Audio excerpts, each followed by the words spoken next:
We live in strange times, folks. The world is changing faster than we can keep up with, and sometimes it feels like we're living in a surreal movie. Remember when getting your hands on classified information was a big deal? It was the stuff of spy novels and blockbuster movies.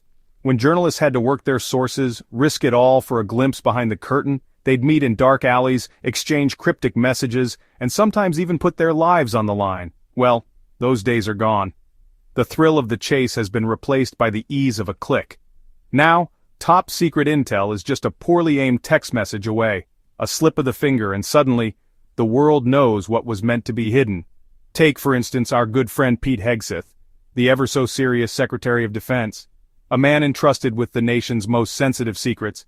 Pete found himself in a bit of a pickle when he accidentally CC'd as Jeffrey Goldberg on a group text about potential bombing targets in Yemen. Oops, a simple mistake, but with potentially catastrophic consequences. Now, I'm no military strategist, but I'm pretty sure reply all isn't covered in the Geneva Conventions. It's a modern-day blunder that could have been avoided with a bit more caution. But hey, at least we know the Pentagon is committed to transparency, even if it's the accidental kind. It's a silver lining in an otherwise cloudy situation. It makes you wonder what other nuggets of wisdom are lurking in Pete's outbox. What other secrets are just a click away from being exposed to the world? This little mishap got me thinking, though. In a world where information is so easily accessible, how do we balance transparency with security? In an era where the government can't seem to keep its secrets under wraps, why are they so hell-bent on silencing everyone else? It's a paradox that leaves us questioning the true nature of transparency and control. The Republican Party, the self-proclaimed guardians of free speech, have been awfully quiet lately. They often position themselves as the ultimate defenders of the First Amendment, claiming to stand against any form of censorship or suppression of ideas. But their actions tell a different story. You see, they love to wrap themselves in the First Amendment, but only when it suits them. When it comes to protecting speech that aligns with their views, they are all in. However, the moment someone expresses an opinion that challenges their narrative, their commitment to free speech seems to vanish into thin air. It's like a comfy sweater they put on for rallies and then toss out the window when someone says something they don't like. This selective approach to free speech is not just hypocritical, it's dangerous. It undermines the very principles they claim to uphold. Their hypocrisy on this issue is astounding. They preach about the sanctity of free speech, yet they are quick to support measures that stifle dissent and silence opposition. This double standard is not just a minor flaw, it is a fundamental contradiction that reveals their true intentions. They cry foul when a liberal college campus cancels a conservative speaker, but cheer when the government tries to silence journalists, activists, and anyone else who dares to criticize the powers that be. This selective outrage is not about protecting free speech, it's about protecting their own interests. It's enough to make your head spin. The inconsistency is baffling, and it leaves many people wondering what the true agenda is behind their so-called defense of free speech. The truth is, they don't actually care about free speech. They use it as a convenient tool to rally their base and to attack their opponents. When it comes down to it, their actions reveal a different priority. They care about controlling the narrative. By selectively defending free speech, they aim to shape public opinion and maintain their grip on power. This is not about freedom, it's about control. They want to dictate what we can say, what we can read, and what we can think.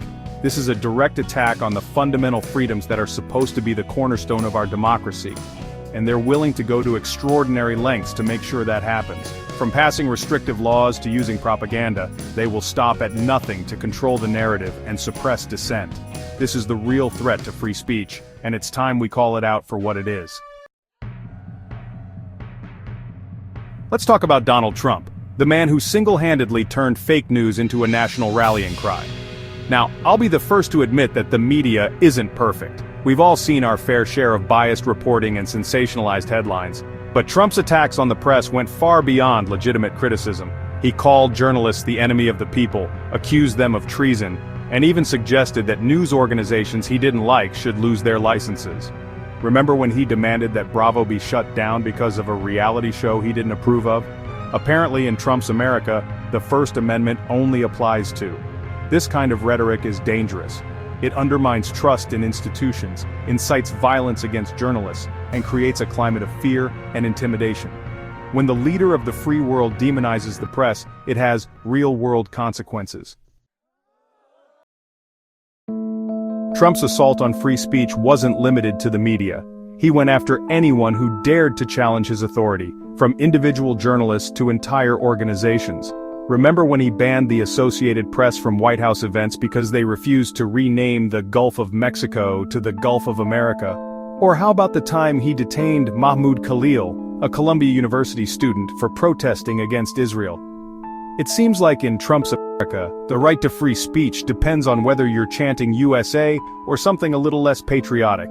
And let's not forget about his administration's crackdown on liberal law firms and their attempts to deport anti-Israel protesters. It's almost like they had a checklist. Journalists, check. Students, check. Lawyers, check. Activists, check. Anyone else want to join the free speech suppression party? Section 5. Double standards, free speech for me, but not for thee. The hypocrisy is enough to make your head spin. Trump and his allies would praise themselves for protecting free speech while simultaneously trying to silence anyone who disagreed with them. It's like they were living in a parallel universe where words have no meaning and actions speak louder than, well, words. They would hold rallies and talk about the importance of the First Amendment, but then turn around and attack their critics with a vengeance. It was a masterclass in double standards, a performance so blatant and shameless that it would be comical if it wasn't so terrifying. But wait, there's more. It wasn't enough to silence dissent, they also had to control the very language we use. Enter the attack on diversity, equity, and inclusion, or DEI as it's known in the biz. Trump and his cronies decided that these concepts were just too dangerous, too woke for the delicate sensibilities of the American people. They railed against critical race theory, whatever that is, and tried to ban books and curriculum that challenged their narrow worldview.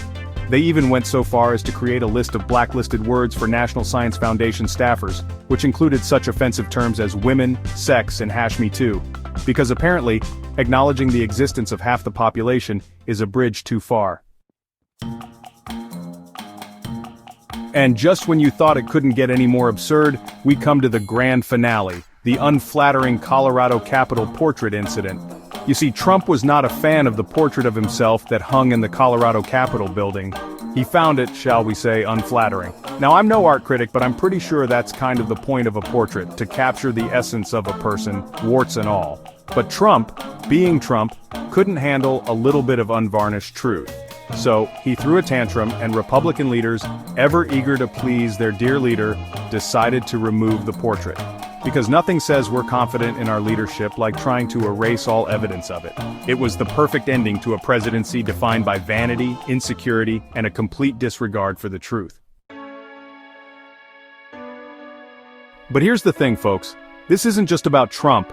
It's about something much larger, something that affects each and every one of us. It's about the very essence of what it means to live in a free society. It's about the erosion of our fundamental freedoms, the rights that our forefathers fought so hard to secure. These are not just abstract concepts, they are the bedrock of our daily lives. The slow creep of authoritarianism is not always obvious. It often starts with small, seemingly insignificant changes. But these changes add up, and before we know it, our freedoms are significantly curtailed. And the danger of remaining silent in the face of injustice cannot be overstated. Silence is complicity. When we don't speak out, we allow the erosion of our rights to continue unchecked. When we allow those in power to silence their critics, to control the narrative, we are giving them the power to shape our reality. This is not just about politics, it's about the truth itself, and to dictate what we can and cannot say, we all lose. The freedom of speech is the cornerstone of any democratic society. Without it, we are left in the dark, unable to challenge or question those in power. So, what can we do about it? The answer is simple but powerful. We must take action. We must be vigilant and proactive in defending our rights. First and foremost, we need to speak out. Use your voice, whether it's through social media, writing, or public speaking. Every voice counts. We need to call out hypocrisy and lies wherever we see them. This means holding our leaders accountable and demanding transparency and honesty. We need to support journalists and news organizations that are committed to truth-telling. In an age of misinformation, credible journalism is more important than ever. And we need to vote for leaders who will defend our right to free speech, not trample all over it. Our vote is our voice and we must use it wisely, not trample all over it. This is a critical moment in our history and we must rise to the occasion. This isn't a partisan issue, it's a human issue. It's about protecting the very foundation of our democracy. It's about ensuring that our children and grandchildren inherit a world where they can speak freely and live without fear. It's about protecting the very foundation of our democracy. Our democracy is fragile and it requires constant vigilance and effort to maintain. It's about ensuring that everyone has the right to be heard, regardless of their beliefs or opinions. This is the essence of true freedom, regardless of their beliefs or opinions. So let's stand together, speak out and protect our freedoms. The future of our democracy depends on it. Look, I know all of this is pretty heavy stuff, but as my grandma always used to say, if you don't laugh, you'll cry. So, let's choose laughter. Let's use humor to expose hypocrisy, to challenge authority, and to remind ourselves that even in the darkest of times, there's always something to laugh about. Because when we laugh, we resist. When we laugh, we refuse to be silenced.